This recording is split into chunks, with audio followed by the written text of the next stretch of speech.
बिस्मिल्लाहिर्रहमानिर्रहीम। अस्सलाम वालेकुम। मैं हूं आपका host Shahzad Ahmed. 144 news HD के लाइव प्रोग्राम आज मलिक महमूद के साथ में हाजिर खिदमत हूं। हमारे साथ मौजूद हैं मलिक महमूद अहमद खोखर साहब। सर, आपको खुशामदीद कहता हूं।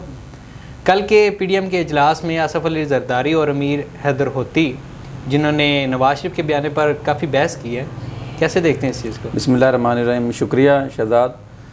हाँ जी, काफ़ी बहस हुई है जी कल के इजलास में, बड़ी, जिसमें मियाँ साहब भी थे वीडियो लिंक के ज़रिए, जरदारी साहब भी थे और बिलावल भुट्टो साहब भी थे। तो उसमें काफ़ी बातें हुई, जिसमें एक अमीर हैदर होती साहब ने अपनी जो तजवीज़ दी कि पीडीएम के जितने भी जलसे होते हैं हमारे, उसमें जो माजी में एंटी इस्टेब्लिशमेंट स्टेटमेंट्स हैं इमरान खान साहब की, या माजी में जो भी वो इस्टेब्लिशमेंट के ख़िलाफ़ बातें करते रहे हैं, उनको जलसों में चलाया जाए। अमीर हैदर होती साहब का ये तजवीज़ थी कि वो तमाम जलसों में उन बयानात को चलाया जाए, इमरान खान साहब के जो भी उन्होंने फ़ौज के ख़िलाफ़ माजी में दिए हुए हैं। फिर उनकी एक और तजवीज़ भी थी कि ज़रा स्पीड को हल्का रखा जाए। जरदारी साहब ने कहा कि जी हम एक ही वक्त में बहुत सारे माज ना खोलें। अगर सारे माज हम एक ही वक्त में खोल लेंगे तो ये जो हमारी जो तहरीक है ये बेनतीजा ना कहीं हो जाए। जोर पड़ सकता। तो उसमें मतलब दीगर मुआज़ का उनका मतलब ये था कि जिस तरह मियाँ साहब नाम ले के कुछ शख्सियात के तो वो टारगेट कर रहे हैं, क्योंकि नाम ना लिए जाएँ, क्योंकि लड़ाई कहीं और तरफ चल पड़ेगी। तो हम चाहते हैं कि ये जो फोकस है वो गवर्नमेंट की कारकर्दगी पर रखा जाए और महंगाई पर रखा जाए और बेरोज़गारी पर रखा जाए, और जो गवर्नमेंट की जो नाकामियाँ हैं उन पे जो है फोकस किया जाए, ना कि कोई और मास खोल के तवज्जो जो है वो डाइवर्ट हो जाए और हुकूमत उसमें बच निकले। तो उनका और इसमें कुछ और भी उनका इशारा था, देखिए क्योंकि नाम लिए जा रहे हैं तो ये वो शख्सियात भी पर्सनल ना हो जाएँ और कोई तहरीक को नुकसान ना पहुँचे। लेकिन एक चीज़ जो बड़ी इंपॉर्टेंट है वो ये है कि शाह अवैस नूरानी साहब ने एक बात की है कल के इजलास में। उन्होंने कहा है कि जब भी इस्टेब्लिशमेंट से, उन्होंने लफ्ज़ वैसे गारंटर इस्तेमाल किया कि गारंटर से बात होगी तो वो किस जगह पे होगी, किस मुकाम पे जाके होगी, या कौन सी वो स्टेज होगी जहाँ पे गारंटर से बात होगी। मतलब उनका इशारा इस्टेब्लिशमेंट की तरफ था। तो ये भी तय हुआ कल के इजलास में कि जब भी इस्टेब्लिशमेंट से बात होगी वो सिर्फ पीडीएम के जो प्लेटफार्म से होगी। इसके अलावा इंडिविजुअली कोई भी सियासी पार्टी 11 में से कोई भी जो भी तादी हैं अपोजिशन में पीडीएम में, वो अकेला कोई मुज़ाकरा नहीं करेगा। जो भी बात होगी वो पीडीएम के प्लेटफार्म से होगी। इसमें इत्तफाक हुआ। फिर और दीगर भी शख्सियात जो वहाँ पे थी, जैसा कि शायद खान अब्बासी साहब ने ये कहा कि मियाँ नवाज शरीफ के बयानिए के अलावा कोई ऑप्शन ही कोई नहीं है। मतलब जो बयानिया उनका है वही हकीकत है और तारीख़ भी उसकी गवाह है और मौजूदा जो सिस्टम है, जो मौजूदा हालात हैं वो भी उसकी अक्कासी करते हैं। तो इसके अलावा तो किसी जमात के पास कोई ऑप्शन नहीं है। इसके साथ है मौलाना फजलुर रहमान जो कि सरबराह हैं पीडीएम के, उन्होंने प्रेस कॉन्फ्रेंस में भी कहा, वैसे भी कहा कि नाम लेना या ना लेना ये मानी नहीं रखता। बात जब इस्टेब्लिशमेंट की हो रही है तो इसका मतलब वो वही नाम है। तो कोई खुल के नाम ले लेता है, बयान कर लेता है, कोई दबे लफ्ज़ों में बात कर रहा है, तो मकसद एक ही है। मतलब कोई भी पीडीएम का जो रहनुमा है वो जो भी बात कर रहा है उसका इस्टेब्लिशमेंट का जब नाम लेता है तो उसका मकसद एक ही होता है। ठीक। तो ये इसमें ये बेमानी सी बात है कि जी नाम क्यों लिए जा रहे हैं। बल्कि उन्होंने बड़ी ज़बरदस्त बात की। मैं वैसे बात से इत्तफाक करता हूँ कि प्राइम मिनिस्टर ऑफ पाकिस्तान मुल्क का चीफ एग्जीक्यूटिव है। अगर ये मौलाना फजलुर रहमान ने कहा कि अगर वज़ीर-ए-आज़म का नाम लिया जा सकता है, सदर ममलकत का नाम लिया जा सकता है, दीगर सियासी जो कायदीन हैं उनका नाम लिया जा सकता है, सियासतदानों का नाम लिया जा सकता है, तो इदारों के सरबराहान का नाम क्यों नहीं लिया जा सकता?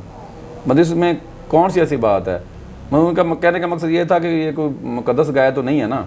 अगर प्राइम मिनिस्टर का नाम ले लिया जाता है या लिया जाता है या सदर का नाम, तो फिर इनका भी कोई फ़र्क नहीं पड़ता।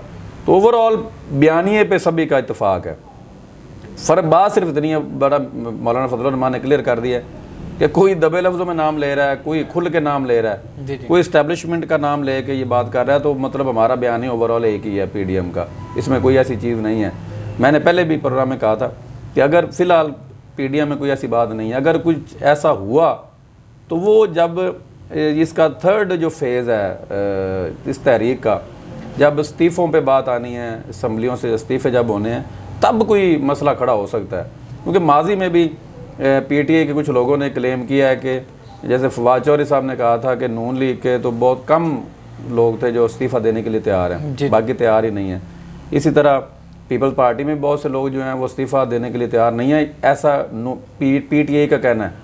लेकिन ये जब इस्तीफ़ों का फेज़ आएगा तब इसमें क्लियर हो जाएगा कि PDM कहाँ पे खड़ी है।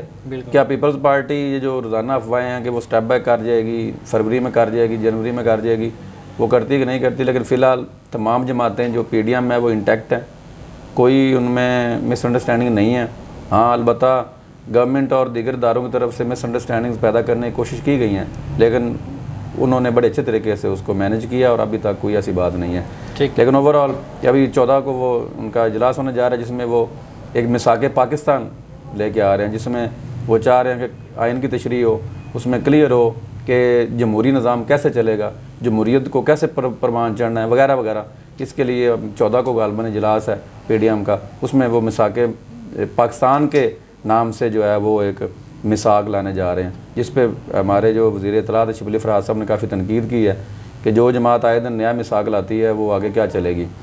तो बहरहाल अब 14 को मज़ीद उनका इजलास है, उसमें वो मिसाक पाकिस्तान जो है वो लाने जा रहे हैं। जिस तरह COD की तरह का, जैसे चार्टर्ड ऑफ डेमोक्रेसी थी जिसमें मियाँ साहब और बेनज़ीर शहीद ने COD साइन किया था मिसाक जमहूरियत, तो इसी तरह ये उस तरह का ही मिसाक पाकिस्तान के नाम से जो है वो तश्कील लेने जा रहे हैं। तो मरियम नवाज शरीफ ने इमरान खान को एक बीमारी करार दिया है, तो इनके बयानिए को कैसे देखते हैं आप? लेकिन ये सियासी जो अल्फाज होते हैं कैंपेन के दौरान, जब आप इस तरह की बात करते हैं, मैं अक्सर ये बात करता हूँ कि गाली कोई भी दे, चाहे वो एक हाजी दे, नमाजी परहेजगार दे, चाहे एक गुनाहगार या एक आम बंदा दे, गाली गाली होती है, बिल्कुल, चाहे वो किसी की ज़ुबान से भी निकले।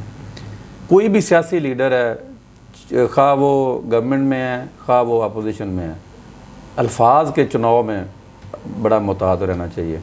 आपके लाखों करोड़ों की तादाद में फॉलोअर्स होते हैं, आपको करोड़ों लोग देख रहे होते हैं TV पे।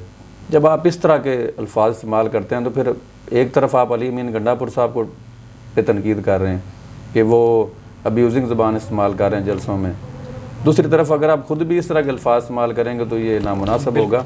ये जलसों में, TV पे, तकरीरों में अल्फाज के चुनाव में बड़ा मुताद रहना चाहिए।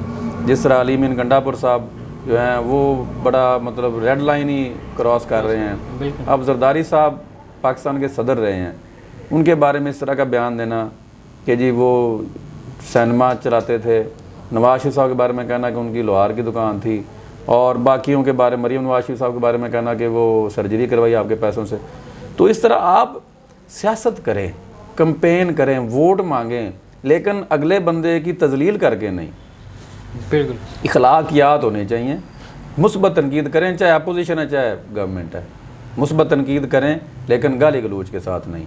तो बाकी मरीम नवाज शरीफ साहब ठीक है, उन्होंने कहा जी कि बीमारी से वो उन्होंने ट्रंप का हवाला दिया कि वो एक चला गया, बाकी इनकी भी बारी अब जाने की है। लेकिन एक मैं आपको ब्रेकिंग न्यूज़ यहाँ पे दे रहा हूँ, जानता हूँ आपका टाइम कम है, कि इस्टेब्लिशमेंट और PDM के दरमियान राब्ता हुआ है। ये ब्रेकिंग न्यूज़ है, ये मेरी इधर अभी तक किसी और मीडिया ने आपको ये खबर नहीं दी होगी। राब्ता हुआ और बैकडोर बातचीत चल रही है, और मियाँ साहब को भी एक स्टेज पे एक ख़ास नुक्ते पे PDM ने एग्री कर लिया है, और इंशाल्लाह बड़ी जल्दी आपको पता चलेगा कि कुछ होने जा रहा है। ये जो प्रेडिक्शंस है ना कि झाड़ू फिरने जा रहा है, वो झाड़ू तो अपनी जगह पे है। ये मेरी प्रेडिक्शन ये है कि कुछ और होने जा रहा है जो कि गवर्नमेंट के लिए ख़तरनाक होगा। बस इतना बता दूं, मज़ीद इसकी डिटेल में आपको अगले प्रोग्राम में इंशाल्लाह ताला दूंगा। बहुत शुक्रिया। ब्रेकिंग न्यूज़ के साथ इस प्रोग्राम का इख्तिताम हुआ जाता है। इजाज़त चाहता हूँ, अल्लाह हाफिज़।